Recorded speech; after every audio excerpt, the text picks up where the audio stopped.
Hi hello welcome back to our channel. ఈరోజు అయితే kerchief hands అయితే కటింగ్ అండ్ స్టిచ్చింగ్ అయితే చూపిస్తాను. సో వీటిని అయితే kerchief hands double folding hands అయితే అంటారు. సో మీ దగ్గర ఏమంటారో అయితే నాకైతే కామెంట్ చేయండి. అలాగే వీడియో అయితే ఎక్కడ కూడా స్కిప్ చేయకుండా అయితే చూడండి. చాలా తక్కువ టైంలో అయితే ఈజీగా అయితే స్టిచ్చింగ్ చేసుకోవచ్చు. సో ఇక్కడ హ్యాండ్కి సరిపడే క్లాత్ అయితే తీసుకోవాలండి. ఇదైతే 4.5 years బేబీ ఫ్రాక్కి అయితే ఉంది. సో ఇక్కడ మనకి హ్యాండ్స్ని అయితే టూ హ్యాండ్స్ కోసం వచ్చేసి చూసారు కదండి, ఆల్రెడీ బాడీ అనేది స్టిచ్చింగ్ చేసేసాను. మనకి 2 హ్యాండ్స్ కోసం సరిపడా క్లాత్ అయితే తీసుకోవాలండి. ఇలా 4 ఫోల్డింగ్స్ అంటే మనం ఇలా సమోసా లాగా క్రాస్ ఫోల్డింగ్ చేసుకోవాలి. మళ్ళీ దాన్ని ఆ క్రాస్ ఫోల్డింగ్ అయితే ఇంకొక ఫోల్డింగ్ అయితే చేసుకోవాలి. ఇలా ఫోల్డింగ్ చేసుకున్న దాన్ని అయితే ఫోల్డింగ్ అనేది మనకి హ్యాండ్ లూజ్ వస్తుంది. ఇలా ఓపెన్స్ ఉన్నది పై వైపుకి వచ్చేసి మనకి షోల్డర్ అనేది వస్తుందండి. సో ఇలా అయితే కటింగ్ మార్కింగ్ అనేది చేసుకోవాలి. నాకు హ్యాండ్ లెంత్ వచ్చేసి 3.5 inches. సో ఇక్కడ షోల్డర్ డౌన్ అనేది అవసరం లేదండి, కానీ నేను ఇక్కడ మీకు తెలియాలి కాబట్టి అయితే ఇలా క్రాస్గా అయితే స్ట్రైట్గా అయితే లైన్ తీసుకొని హ్యాండ్ కర్వ్ అయితే ఇలా డ్రా చేసుకుంటే సరిపోతుంది. సో ఇక్కడ హ్యాండ్ డౌన్కి వచ్చేసి షోల్డర్ డౌన్కి వచ్చేసి 2 inches పెట్టానండి. సో ఎంత చిన్న హ్యాండ్ అయినా కూడా 2 inches అనేది కంపల్సరీ.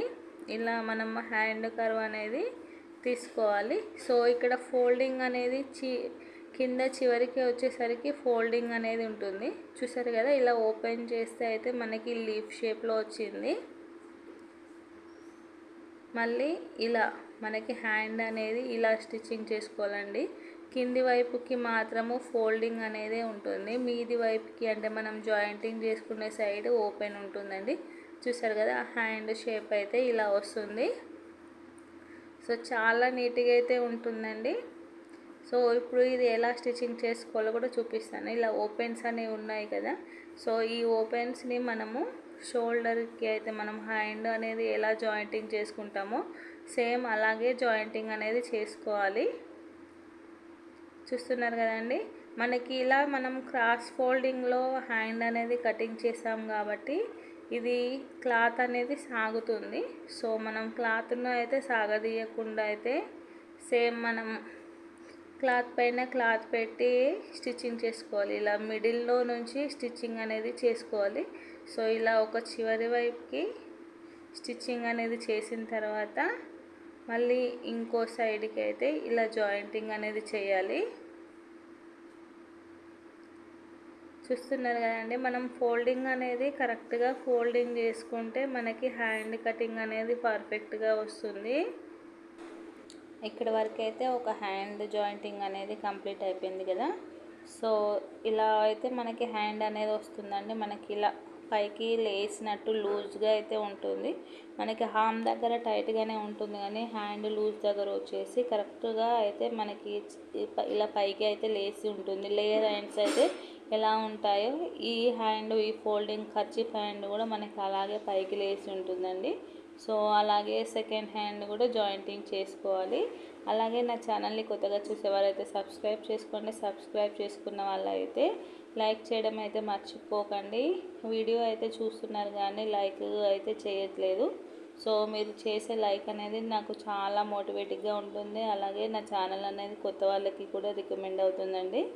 సో ఇలా వన్ సైడ్ నుంచి హ్యాండ్ అనేది ఏ హ్యాండ్ అయినా కూడా కంపల్సరీగా మనము షోల్డర్ మిడిల్లో నుంచి మాత్రమే జాయింటింగ్ అనేది చేసుకోవాలి.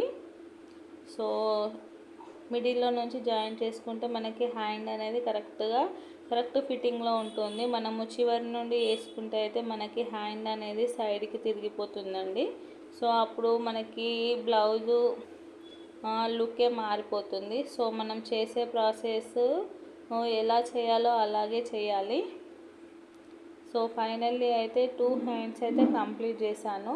నేను బ్లౌజ్ మొత్తం కంప్లీట్ అయిపోయిన తర్వాత ఫోటో తీద్దామని అనుకున్నాను, కానీ అప్పటికే కస్టమర్ వచ్చింది. సో నేను ఫోటో అయితే తీయడం మర్చిపోయానండి. సో ఫైనల్లీ అయితే ఇలా వచ్చింది. నా వీడియో కనుక మీకు నచ్చినట్లయితే please like, share and subscribe. Thank you.